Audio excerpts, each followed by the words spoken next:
Hi everyone, welcome back to my channel. Today we're going to round up all of my favorites and flops, the hits and misses for the month of June 2021. So if that's something you're into, make sure to keep on watching and don't forget to subscribe because I upload every other day and that'll be the best way to stay up to date on all the fun stuff I'm posting. So if you want to jump into the products that really worked out for me that I've been loving all month long and the ones that we're going to pass on that really just didn't make the cut, stay tuned.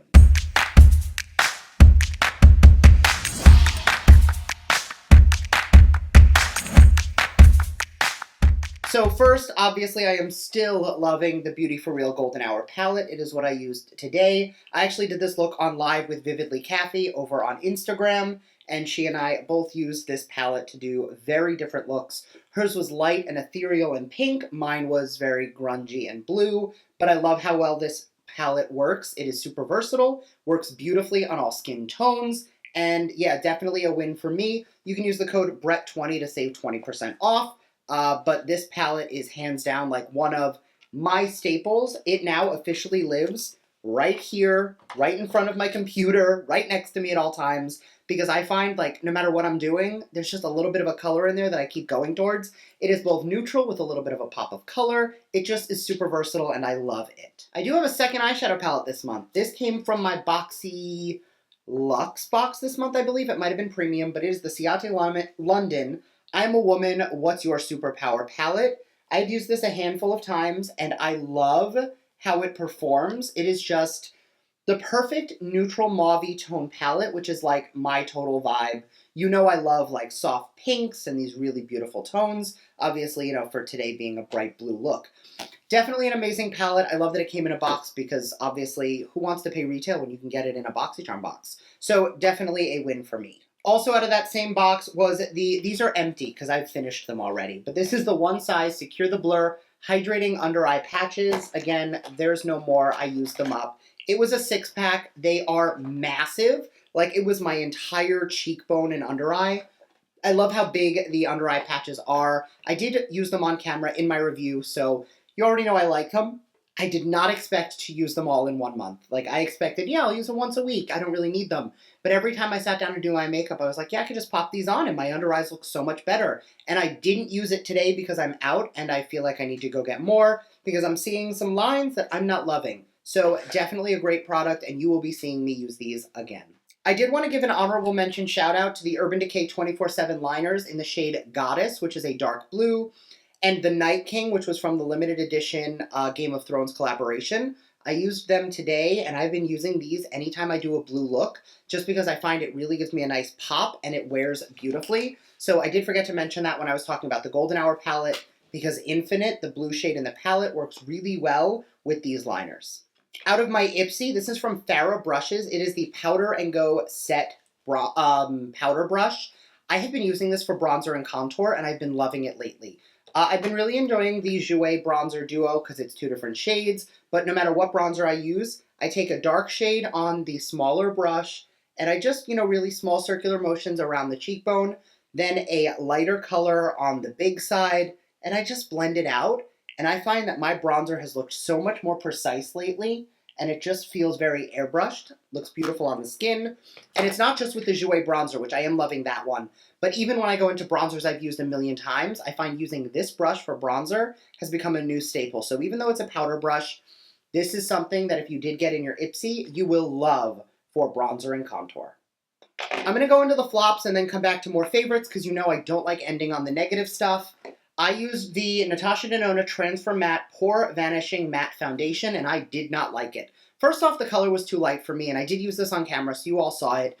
But even after that, I feel like it accentuated texture, it accentuated my pores. My skin just didn't look great. And I have pretty good skin. I'm happy with my skincare routine. I like the way my skin looks both with and without makeup. And this emphasized all of the bad, and I don't think it kept me super matte throughout the day. Like, I ended up mixing in a hydrating foundation that doesn't get me shiny, and I was still shiny. I've used it on its own. I've given it a second, third, and fourth chance, and it's just not for me. The next 2 flops both came out of my Chic Beauty box, and they are both flops for different reasons. Actually, no, they're flops for the exact same reason. I hate the colors.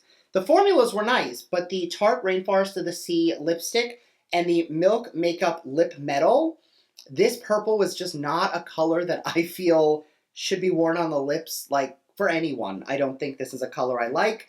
It's too metallic. The purple was a little bit patchy. This lipstick was a beautiful color, and it was a beautiful formula.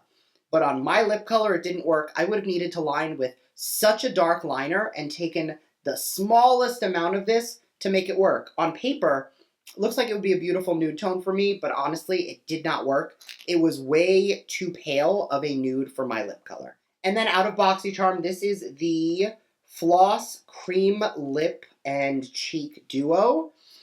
It works great as a lip balm. I don't like it on the cheeks. I feel like there's not enough pigment, and you need to really, I just dropped it. You have to really build it up, and you have to really work it to get it in, but it leaves this weird, like, slick, Vaseline-y finish, and I like a glow, and I like to look glowy. I don't like to look greasy, and I don't like to look shiny, and unfortunately, this was a little bit of like a film on the skin. It didn't feel one with the skin, which is what I like a blush to do. Now, a blush that was a favorite this month was Orgasm from NARS. This is a blush that the full size came in BoxyCharm. I'm still using my travel size because I haven't finished it yet. I'm going to add a little bit because I feel like I can use a little more blush today. It is just such a beautiful universal color that just gives this nice flush of pinky, coppery. It's got like pink. There's a little bit of like a gold shift in there. Tiny bit of like coppery micro glitters. And it's just super flattering for adding a nice pinky, peachy, coppery glow. Like, it's hard to nail exactly what color this is, because when you look at it closely, you see reflects of like 3 other colors. And because of that, it makes it super versatile and super flattering with any eye look and on any skin tone. The next favorite comes from Lunar Beauty. This is the Brilliant Lip Gloss in the shade Dreamy. I have used the Lunar Beauty lip glosses before. I actually love their liquid lipsticks.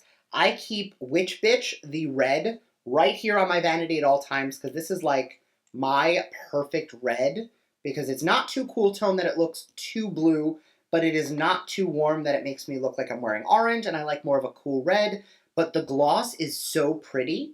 It has just the right amount of pigment to it that it gives you a little bit of a color. I definitely prefer it over a lip liner versus on its own because it is more of a sheer tint. But this corally peachy pink is just the most beautiful nude that really accentuates the lips and gives you some nice shine. And it is absolutely beautiful in formulation. And I only used them once this month, so I'm going to hold off on putting them in my favorites. But I did really enjoy the entire collection of Michaela and Glam Light. But because I've only used it once or twice, it's not something that I feel confident putting in a favorites video yet. However, I am now, for the 3rd day in a row, wearing the lashes in the style Code Orange. And I think these might be my new favorite lashes. I love the way they look. I love how they are. They accentuate my eye shape beautifully.